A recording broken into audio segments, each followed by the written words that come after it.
नमस्कार दोस्तों, मैं प्रवीण कुमार उत्थान टाइम्स में आपका स्वागत करता हूं। आज चर्चा करने जा रहे हैं रेलवे की औसत कमाई क्या है। तो बीते दिनों जो हालात देखे होंगे आप, कोरोना पर उसका बहुत बड़ा इम्पैक्ट पड़ा, बहुत बड़ा प्रभाव पड़ा रेलवे के ऊपर। लेकिन अगर एवरेज माने तो रेलवे की मुख्यतः कमाई के दो साधन। एक स्रोत है जो पैसेंजर, जो जिसे यात्री सफ़र करते हैं, चाहे वो लोकल ट्रेनें हो चाहे एक्सप्रेसेस हो, ये सारे ट्रेनें की मैं बात करता हूँ। ये एक बहुत बड़ा कारण है उनका एक धन उपार्जन करने का और इनकम का। दूसरा है कि माल जो ढुलाई वाले जिसको हम लोग बोलते हैं मालगाड़ी, जिसमें तमाम तरह के वस्तुएं यहाँ यातायात यहाँ से वहाँ आदान प्रदान होते हैं, एक शहर से दूसरे शहर जाता है, उसका भी एक कमाई का एक बहुत बड़ा साधन है। तो आइए जानते हैं कि वित्तीय साल पिछले साल क्या कमाई की है रेलवे ने। राष्ट्रीय ट्रांसपोर्टर पूरे भारत में यात्रियों को एक स्थान से दूसरे स्थान पर ले जाने के क्रम में 145 से 150 करोड़ रुपए कमाता है और जिसका वार्षिक राजस्व लगभग करीब 53,000 करोड़ रुपए है।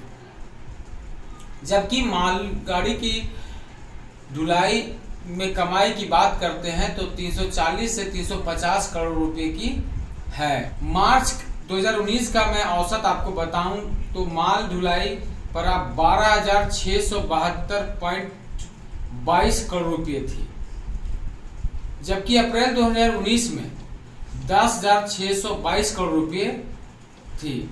फाइनल ईयर 2020 में रेलवे की ने माल ढुलाई में 1,23,225 करोड़ रुपए कमाई की थी। ये रेलवे की कमाई था फाइनल ईयर का। और जब यह जानते हैं कि लॉकडाउन पर कितना असर पड़ा, तो लॉकडाउन के दरमियान इस साल रेलवे की आमदनी में करीब 36,993 करोड़ रुपए जो है घाटा हुआ, उसमें गिरावट आई। जो इनकम था रेलवे का उसमें 36,993 करोड़ रुपए का नुकसान हुआ रेलवे का, जिसमें करीब 32,993 करोड़ सिर्फ जो पैसेंजर से, जो यात्री से जो कमाई होती थी, जो पैसेंजर ट्रेन, एक्सप्रेस ट्रेन, जो पब्लिक ट्रेनें जो थी, उससे उनका घाटा हुआ।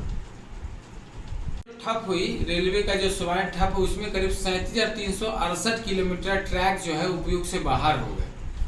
हमारी अर्थव्यवस्था पर बात करें तो रेलवे एक बहुत पूर्ण योगदान देता है हमारे अर्थव्यवस्था पर, और हमारे यहाँ एक बहुत बड़ा सेक्टर रेलवे अकेले संभालता है, जो कि हमारे यहाँ रोजगार का एक बहुत बड़ा माध्यम रेलवे देता है।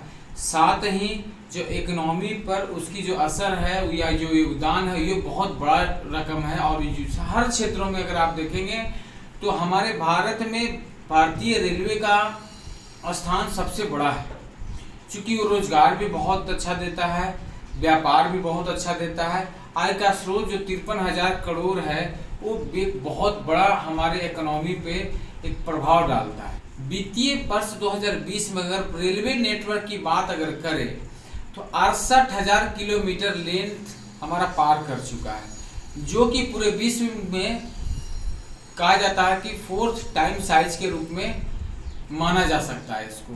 और राजस्व में लगभग 1.75 ट्रिलियन इंडियन रुपीज में ये हमारे राजस्व पर उसी साल मतलब लाभ होता है ये रेलवे का। तो ये आप देख रही कि रेलवे का जो राजस्व के बारे में जो बात अगर हम कर रहे हैं तो कितना बड़ा योगदान है।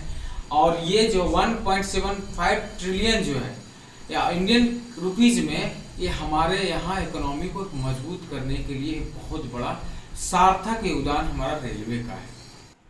हमारे यहाँ भारतीय रेल व्यवस्था जो है इंडिया के लिए सबसे महत्वपूर्ण साधन है, जो हमारे यहाँ सभी वर्गों के लोगों को बेहतर साधन प्रदान करता है। यहाँ हर तरह की सुविधाएं प्राप्त है, जैसे बड़े लोगों के लिए बड़ी बड़ी ट्रेनें जो राजधानी, जैसे हमारे यहाँ शताब्दी, जनशताब्दी जैसे एक्सप्रेस ट्रेन है जो काफ़ी हाई स्पीड।